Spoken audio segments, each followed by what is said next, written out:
31 enfants de retour dans leur pays, de retour dans les bras de leurs parents. Ils avaient été emmenés illégalement par des Russes depuis les territoires occupés. Ces enfants auraient été placés dans des foyers d'accueil. Certains parents et membres d'ONG ukrainiennes qui sont allés les chercher en Russie ont dû batailler, notamment face aux services de sécurité russes. Lors de chaque mission, les familles passent de plus en plus d'heures à subir des pressions. Dans le cas présent, il s'agit de plus de 14 heures de multiples interrogatoires. L'Ukraine estime à 20 000 le nombre d'enfants envoyés de force en Russie. Seuls environ 400 ont été comme eux, rapatriés.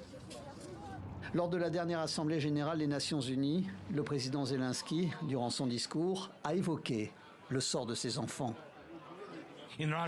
En Russie, on leur apprend à haïr l'Ukraine et tous les liens avec leur famille sont coupés. Au comité de l'ONU chargé d'enquêter sur cette question d'enfants déportés, le Kremlin répond qu'il veut protéger ces enfants ukrainiens des combats. Et lorsque l'on demande à cette haute responsable russe une liste de ces enfants, voici sa réponse. Quelle liste? À qui devrais-je la remettre? Aux agresseurs? Aux violeurs? Si je remets cette liste, si je remets ces enfants à l'Ukraine, alors je pourrais être jugée. Parce qu'en ce moment, nous protégeons ces enfants.